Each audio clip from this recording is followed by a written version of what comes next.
La historia bíblica del apóstol Simón Pedro, de pescador a roca de la iglesia. El llamamiento y la transformación, Simón se convierte en Pedro. Simón, hijo de Jonás, era un rudo y enérgico pescador judío de Betsaida en Galilea, y residía en Cafarnaúm junto a su suegra y, presumiblemente, su esposa. Su vida transcurría entre las redes, el mar de Galilea, y el negocio de la pesca junto a su hermano Andrés y los hijos de Zebedeo, Santiago y Juan.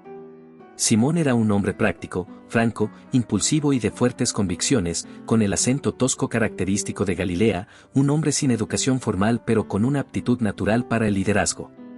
Su vida dio un giro radical cuando fue presentado a Jesús por su hermano Andrés. En ese primer encuentro crucial, Jesús lo miró y pronunció las palabras que marcarían su destino: «Tú eres Simón, hijo de Jonás, tú serás llamado Cefas», que quiere decir, Pedro. El nombre arameo Cefas o su traducción griega, Petros, significa roca o piedra, un presagio del papel fundamental que desempeñaría. El llamado definitivo de Jesús, sin embargo, ocurrió más tarde, a orillas del mar de Galilea. Después de una noche de trabajo infructuoso, Jesús subió a la barca de Simón para predicar a la multitud. Al terminar, le ordenó: «Navega mar adentro, y echen las redes para pescar». A pesar de las objeciones de Pedro sobre el fracaso anterior, obedeció a la autoridad de Jesús. La pesca milagrosa que siguió fue tan abundante que las redes casi se rompían y las barcas se hundían. Abrumado, Simón cayó a los pies de Jesús exclamando: «Apártate de mí, Señor, porque soy un hombre pecador». Jesús lo tranquilizó con la famosa promesa: «No temas, desde ahora serás pescador de hombres». Simón y Andrés, junto con Santiago y Juan, abandonaron inmediatamente sus redes y siguieron a Jesús.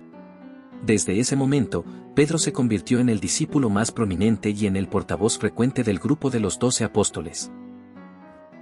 El discípulo privilegiado y la confesión de fe. A lo largo del ministerio público de Jesús, Pedro no solo fue uno de los 12, sino que se integró en un círculo íntimo junto a Santiago y Juan. Fue testigo de momentos cumbres y exclusivos que moldearon su fe y comprensión de quién era realmente Jesús. Estuvo presente en la resurrección de la hija de Jairo, la curación de su propia suegra y la angustia de Jesús en Getsemaní. Un episodio central que define su rol es el milagro de caminar sobre el agua. Cuando los discípulos se encontraban en la barca en medio de una tormenta y vieron a Jesús acercándose sobre el mar, lo confundieron con un fantasma. Impulsivo, Pedro le dijo a Jesús: «Señor, si eres tú, mándame ir a ti sobre las aguas». Jesús le dio la orden. Por un breve momento, Pedro caminó sobre el agua, pero al enfocar su atención en el viento y las olas, el miedo lo invadió y comenzó a hundirse, clamando: «Señor, sálvame». Jesús lo tomó y reprendió su poca fe, pero el evento fue una poderosa lección de la necesidad de mantener la mirada fija en Cristo. El clímax de su aprendizaje se produce cerca de Cesarea de Filipo. Jesús preguntó a sus discípulos: «¿Quién dicen los hombres que soy yo?». Después de escuchar las respuestas variadas, les preguntó: «¿Y ustedes, quién dicen que soy yo?». Sin dudarlo, Pedro respondió con la confesión más fundamental del cristianismo: «Tú eres el Cristo, el Hijo del Dios viviente». Jesús reconoció que esta verdad no le había sido revelada por la carne o la sangre, sino directamente por el Padre Celestial. Fue entonces cuando Jesús le entregó el mandato que cimentaría la iglesia: «Yo te digo que tú eres Pedro, y sobre esta roca edificaré mi iglesia, y las puertas del Hades no prevalecerán contra ella. Yo te daré las llaves del reino de los cielos, y todo lo que ates en la tierra, será atado en el cielo, y todo lo que desates en la tierra, será desatado en el cielo». Esta declaración marcó a Pedro como la roca visible sobre la cual se construiría la comunidad de creyentes. La fragilidad humana y la negación. A pesar de su posición de liderazgo y su fe inquebrantable, la impulsividad y la debilidad humana de Pedro lo llevaron a momentos de profunda caída. Cuando Jesús comenzó a predecir su pasión y muerte, Pedro reaccionó airadamente, llevándolo aparte y reprendiéndole: «Señor, ten compasión de ti. Esto jamás te sucederá». Jesús tuvo que reprenderlo severamente, diciéndole: «Quítate de delante de mí, Satanás. Me eres piedra de tropiezo, porque no pones la mira en las cosas de Dios, sino en las de los hombres». La debilidad de Pedro se manifestó de manera trágica la noche en que Jesús fue arrestado. En el huerto de Getsemaní, cuando una multitud armada se acercó, Pedro sacó una espada e hirió a Malco, el siervo del sumo sacerdote, cortándole la oreja, un acto que Jesús reprendió y sanó. Más tarde, en el patio del sumo sacerdote, donde Jesús estaba siendo interrogado, Pedro se mezcló con la multitud para observar. Jesús le había advertido: de cierto te digo que esta misma noche, antes que el gallo cante, me negarás 3 veces. Ante la acusación de una sirvienta y luego de otros, Pedro negó conocer a Jesús 3 veces, incluso con juramentos y maldiciones. Al instante, el gallo cantó, y Jesús, que estaba siendo trasladado, miró a Pedro. El apóstol recordó la profecía, salió y lloró amargamente, experimentando un dolor profundo por su traición. La restauración y el ministerio post-pascual. El perdón y la restauración de Pedro son un testimonio central de la misericordia de Jesús. Tras la resurrección, las mujeres en la tumba recibieron instrucciones especiales de digan a sus discípulos y a Pedro que él va delante de ustedes a Galilea. Una mención específica que aseguraba a Pedro que no había sido excluido. Según el Evangelio de Lucas y Pablo en 1 Corintios, Jesús se apareció personalmente a Pedro. La plena restauración se narra en el Evangelio de Juan, junto al mar de Tiberíades. Después de un desayuno de pescado y pan, Jesús se dirigió a Pedro y le preguntó 3 veces, una por cada negación: Simón, hijo de Jonás, ¿me amas más que estos? Cada vez, Pedro respondió con dolor y sinceridad: sí, Señor, tú sabes que te quiero. Con cada afirmación, Jesús le dio el mandato de pastorear a su pueblo: apacienta mis corderos, pastorea mis ovejas y apacienta mis ovejas. Esta conversación no solo lo perdonó, sino que reafirmó su liderazgo como pastor principal de la naciente iglesia. Jesús concluyó profetizando sobre el martirio de Pedro: de cierto te digo, cuando eras más joven, te ceñías e ibas a donde querías, mas cuando ya seas viejo, extenderás tus manos, y te ceñirá otro.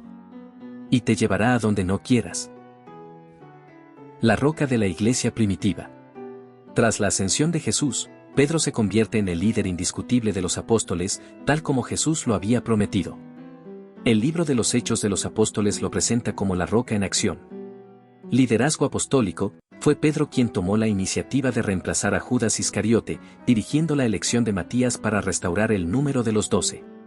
Pentecostés: en el día de Pentecostés, después de que el Espíritu Santo descendiera sobre los discípulos, fue Pedro quien se puso de pie para predicar el primer sermón cristiano.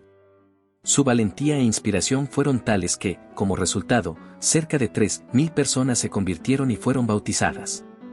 Milagros y audacia: Pedro continuó demostrando su poder apostólico con milagros notables, como la curación del cojo a la entrada del templo en el nombre de Jesucristo de Nazaret.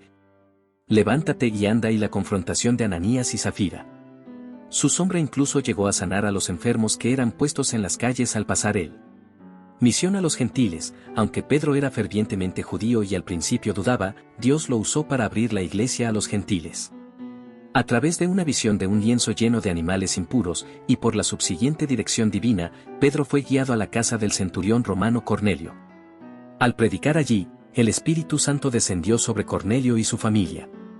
Pedro entendió que Dios no hace acepción de personas y ordenó que fueran bautizados, marcando un hito trascendental en la expansión de la iglesia. Persecución: su firmeza le ganó la persecución. Fue encarcelado por Herodes Agripa pero fue liberado milagrosamente por un ángel.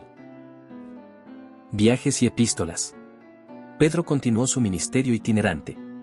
Participó activamente en el Concilio de Jerusalén, donde su testimonio sobre la conversión de Cornelio fue crucial para decidir que los creyentes gentiles no tenían que circuncidarse ni seguir todas las leyes mosaicas para ser salvos. La tradición, y algunos datos bíblicos como la mención de Babilonia en 1 Pedro 5, a menudo interpretada como una referencia críptica a Roma, sugieren que Pedro finalmente llevó su ministerio a Roma, la capital del imperio. Las 2 epístolas atribuidas a él en el Nuevo Testamento, 1 Pedro y 2 Pedro, ofrecen consejos pastorales a los creyentes en Asia Menor que enfrentaban persecución. En ellas, Pedro los anima a mantener la esperanza, a soportar el sufrimiento con paciencia y a crecer en el conocimiento de Jesucristo. El martirio. La vida de Pedro culminó en su martirio en Roma, cumpliendo la profecía de Jesús. La tradición, ampliamente aceptada desde los primeros siglos, sostiene que fue condenado a muerte por crucifixión durante la persecución del emperador Nerón.